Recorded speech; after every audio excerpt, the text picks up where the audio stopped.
नमस्कार साथियों, स्वागत है आप सभी का हमारे Khurana study official YouTube channel पर।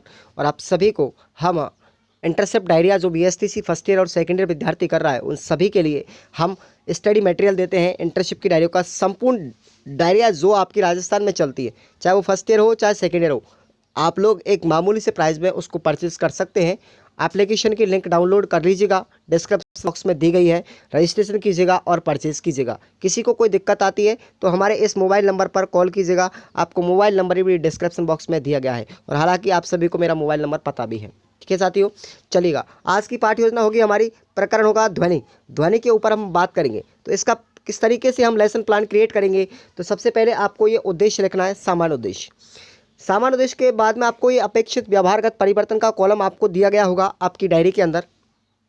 इसमें लिखना है कि विद्यार्थियों को दैनिक जीवन में विज्ञान की उपयोगिता एवं महत्व को बताना, विद्यार्थियों के तार्किक क्षमता का विकास करना, विद्यार्थियों में भौतिक विज्ञान के प्रति रुचि जागृत करना, विद्यार्थियों के अंदर प्रौद्योगिकी की समझ उत्पन्न करना और विद्यार्थियों में वैज्ञानिक दृष्टिकोण का विकास करना और विद्यार्थियों में कार्य करके जीने की भावना का या सीखने की भावना का विकास करना। क्लियर, ये आपके हो गए सामान्य उद्देश्य। उसके बाद में आते हैं विशिष्ट को कि विद्यार्थियों को ध्वनि के बारे में जानकारी प्राप्त हो जाएगी, विद्यार्थी ध्वनि की व्याख्या कर सकेंगे, विद्यार्थी दैनिक जीवन में ध्वनि के महत्व को समझ सकेंगे और विद्यार्थी ध्वनि के विभिन्न रूपों का वर्णन कर सकेंगे। उसके बाद शिक्षण सहायक सामग्री में क्या लिखना है आपको देखिएगा, जैसे चौक, डस्टर, लपेट, श्यामपट्टा, संकेतक, प्रकरण से संबंधित चार्ट इत्यादि। क्लियर।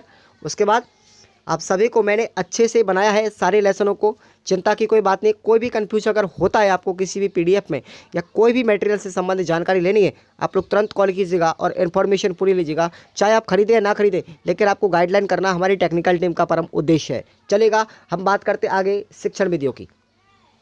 यहाँ पर देखेंगे शिक्षण विधियाँ की व्याख्यान विधि, प्रोजेक्ट, प्रश्नोत्तर विधि और प्रयोगात्मक विधि। पूर्व ज्ञान में लिखेंगे कि विद्यार्थियों को ध्वनि की सामान्य जानकारी है, ठीक है ना। उसके बाद हम प्रस्तावना प्रश्न बनाएंगे किस तरीके से कि छात्र अध्यापक कथन और छात्र क्रिया, ये दो कॉलम बनाएंगे और यहाँ पर हम प्रश्न पूछना स्टार्ट करेंगे कि विद्यार्थियों आप शिक्षक ग्रहण करने के लिए कहाँ जाते हैं। बच्चे कहेंगे स्कूल या कॉलेज में, ठीक है। उसके बाद अगला प्रश्न है कि विद्यालय में अलग अलग विषय कब पढ़ाए जाते हैं, तो बच्चे कहेंगे अलग अलग पीरियड में। क्लियर। तीसरा प्रश्न है कि आपको कैसे पता चलता है कि एक पीरियड समाप्त हो गया है, बच्चे कहेंगे घंटे की आवाज़ से पता चलता है। क्लियर। उसके बाद अगला प्रश्न है नंबर 4 कि आवाज़ को विज्ञान की भाषा में क्या कहते हैं, बच्चे कहेंगे उसको ध्वनि कहते हैं। भैया विज्ञान की आवाज़ क्या कहेंगे, ध्वनि कहते हैं।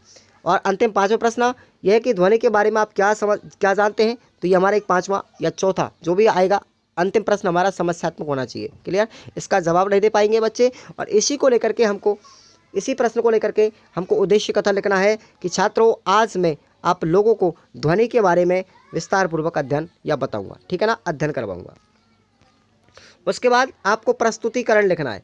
प्रस्तुतिकरण इस तरीके से लिखना है, आप लोग एक बार देख लीजिएगा, पीडीएफ आपको क्लियर मिल रही है अच्छे से, चिंता की कोई बात नहीं है बिल्कुल भी, ठीक है ना। परचेज कीजिएगा, टेंशन मत लीजिए। उसके बाद आपको यहाँ पे 5 पॉइंट लिखने, 5 कॉलम बना लो यहाँ पर, ये वाले जो आपको दिखाई दे रहे हैं। क्लियर। उसके बाद आपको शिक्षण बिंदु लिखना है ध्वनि। अब हम ध्वनि के बारे में स्पष्टीकरण देंगे सबसे पहले छात्र अध्यापक कथन में कि ध्वनि एक प्रकार का कंपन है। जब भी कोई वस्तु कंपन करती है तो वह अपने निकटतम कणों को कंपित करती है, फिर वो कण अपने निकट के कणों को कंपित कर उनमें हलचल उत्पन्न करते हैं। इसी प्रकार ध्वनि हमारे कानों तक पहुँचती है, अतः ध्वनि को गति करने के लिए माध्यम की आवश्यकता होती है। निर्वात में ध्वनि गति नहीं करती, प्रत्येक वस्तु से उत्पन्न ध्वनि की अपनी विशेषता होती है जिसके कारण ध्वनि पहचानी जाती है। छात्र क्रिया में लिख देंगे कि सभी विद्यार्थी ध्यानपूर्वक सुनते हैं और विधि हो जाएगी हमारी व्याख्यान विधि। क्लियर। उसके बाद बोध प्रश्न करेंगे हम यहाँ पर कि ध्वनि को गति करने के लिए क्या आवश्यक है, और दूसरा प्रश्न हो जाएगा ध्वनि का संचरण कैसे होता है, तो यहाँ पर इनके उत्तर हम लिख देंगे। क्लियर।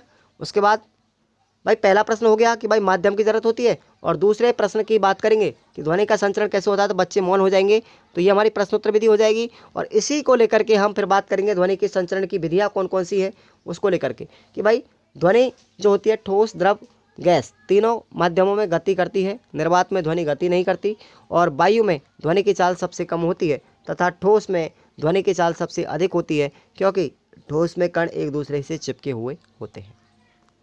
क्लियर। विद्यार्थी ध्यानपूर्वक सुनेंगे और इसमें विधि हो जाएगी हमारी व्याख्यान विधि।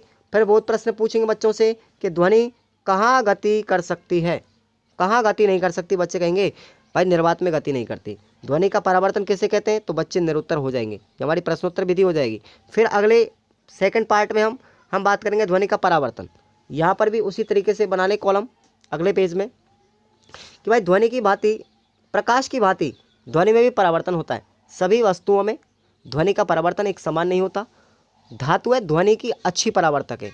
ध्वनि के परावर्तन को कम करने के लिए हम ध्वनि अवशोषकों का उपयोग करते हैं। ध्वनि जो अवशोषक हैं उनका उपयोग करते हैं। ध्वनि अवशोषकों में मुख्य रूप से थर्माकोल, कांच तथा कपड़े का किया जाता है।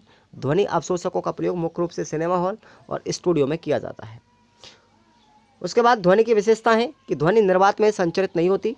मानव कान लगभग 20 हर्ट्ज से लेकर के 20,000 हर्ट्ज तक की आवृत्ति की ध्वनि को सुन सकता है और मानव कर्ण 20 डेसिमल से 120 डेसिमल की आवाज़ सुन सकता है। छात्र क्रिया में लिख देंगे हम दोनों जगह कि सभी विद्यार्थी ध्यानपूर्वक सुनते हैं। व्याख्यान विधि हो जाएगी, यहाँ पर भी व्याख्यान विधि हो जाएगी। संपट कार्य में आपको कुछ भी नहीं लिखना है, खाली छोड़ देना है। क्लियर। उसके बाद हम बात करते हैं हमारे पुनरावृत्ति प्रश्नों की। तो आपको पुनरावृत्ति प्रश्नों में लिखना है कि ध्वनि का सबसे कम संचरण किस माध्यम में होता है। दूसरा प्रश्न होगा पुनरावृत्ति हमारा कि ध्वनि के अवशोषण के लिए मुख्य रूप से क्या प्रयोग करते हैं। उसके बाद मूल्यांकन प्रश्न होंगे कि मानव कान लगभग कितने हर्ट्ज की आवाज़ सुन सकते हैं और ध्वनि कहाँ गति नहीं करती है। गृह कार्य होगा हमारा कि ध्वनि को परिभाषित करते हुए ध्वनि की संचरण की व्याख्या कीजिएगा। ठीक है ना। तो आप सभी को इस तरीके से लेसन क्रिएट करना है, चिंता की कोई बात नहीं है। पीडीएफ मटेरियल खरीद लो, मैं बेस्ट तरीके से कह रहा हूँ आप सभी से, तो आपको परेशानी नहीं आएगी बार बार वीडियो पॉज करने की, बार बार देखने की। ये आपको मैं सिंपल दे रहा हूँ, हालांकि मैं डालूंगा तो पूरे ही लेसन प्लान, कोई चिंता की बात नहीं है, लेकिन काफ़ी टाइम में जा करके डालेंगे, है ना। तो आप सभी एक बार स्टडी मटेरियल खरीद लो और अपने दोस्तों को परचेज करवा दो ताकि उनको भी इधर उधर भटकना ना पड़े और अपनी डायरियों में गलती ना हो। ठीक है ना। तुम्हारी डायरियों में गलती होने की जिम्मेदारी मेरी है, आप लोग चिंता मुक्त हो जाइए। बिल्कुल। धन्यवाद।